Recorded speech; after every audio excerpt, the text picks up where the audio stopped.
শান্তিনিকেতনে স্কুলের জমি দখল করে রিসর্ট, শিক্ষা প্রতিষ্ঠানের জমিতে কিভাবে বেআইনি দখলদারির অভিযোগ বেসরকারি রিসর্টের বিরুদ্ধে।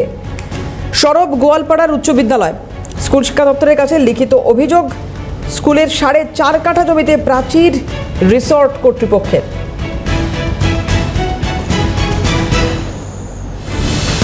শান্তিনিকেতনের স্কুলের জমি দখল করে রিসর্ট, শিক্ষা প্রতিষ্ঠানের জমিতে কিভাবে বেআইনি দখলদারির অভিযোগ বেসরকারি রিসর্টের বিরুদ্ধে। গোয়ালপাড়ার উচ্চ বিদ্যালয়ে সরব এবং স্কুল শিক্ষা দপ্তরের কাছে লিখিত অভিযোগ জানিয়েছে তারা।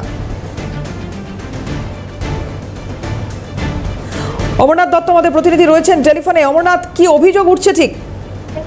দেখো, অভিযোগ একদম খুব স্পষ্ট যে একটি স্কুল সেই স্কুলের জায়গা দখল করেছে এবং সেই জায়গায় রিসোর্টের অংশ তৈরি করা হয়েছে। এবং সব থেকে বড় বিষয় যে তুমি জানোই যে একদিকে যেমন শান্তিনিকেতন জমি যে মাফিয়াদের যেইভাবে দৌরাত্ম্য বাড়ছে, সেই জায়গা থেকে দেখা গেল আবার নতুন করে বিতর্ক মুখে যে জমি মাফিয়াদের একদম যে স্কুল অর্থাৎ সেই স্কুলের জমি দখল করে নেওয়ার অভিযোগ উঠেছে। ইতিমধ্যেই কিন্তু যে স্কুলের জায়গা সেই কর্তৃপক্ষকে জানানো হয়েছে এবং এখনো পর্যন্ত কিন্তু জমি যে সমস্ত মাফিয়ারা রয়েছে তারা কিন্তু এখনো পর্যন্ত জমি ফেরত দেয়নি। কিন্তু সবচেয়ে বড় বিষয় যে এই ধরনের জমি ব্যবসায়ী অর্থাৎ জমি মাফিয়াদের দৌরাত্ম্য কতদিন চলবে সেটা এমন প্রশ্ন। পাশাপাশি শান্তিনিকেতনের বুকে একাধিকবার কিন্তু এই জমি মাফিয়াদের দৌরাত্ম্য দেখা গেছিল এবং আবারও ঠিক স্কুলের জায়গা দখল করে নতুন করে বিতর্কের মুখে জমি মাফিয়ার। ওনারা কোনো এফআইআর বা কোনো জিডি কি করেছেন অ্যাটলিস্ট?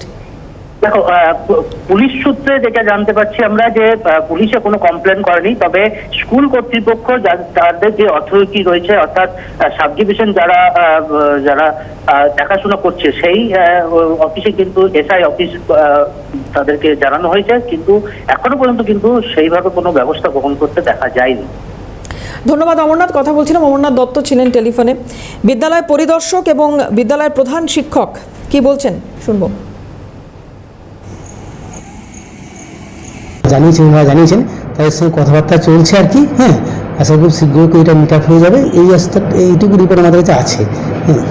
হ্যাঁ, যে কিছু পরিমাণ জায়গা অ্যাকোয়ার করা আছে আর কি। হ্যাঁ, সেটা যিনারা মাপ করেন তাদেরকে এনেও দেখা হয়েছে।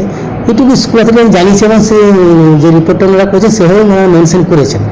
এখন এর ফলে যেটা হয়েছে যে স্কুল অথরিটি যেটা জানিয়েছেন যে ওনারা আলোচনা করেছেন এবং চলছে আর কি, যে আশা করছি খুব তাড়াতাড়ি এটা মিট আপ হয়ে যাবে এই প্রবলেমটা। স্কেলগুলোর যে এসআই তিনিও যুক্ত আছেন। ডিআই স্যারকে নির্দেশ দিয়েছিলেন ডিএম, দেখলাম সেখানে মেলে সেটাই লেখা ছিল যে কোন স্কুলের কত জায়গা কোন প্লট অধিগৃহীত হয়ে আছে তার জন্য গুগল শিট পাঠিয়েছিলেন উনি। সেই গ্রুপে উনি একদিন টাইম দিয়েছিলেন, একদিনের মধ্যে সমস্ত তথ্য আপলোড করতে হয়েছিল ওখানে।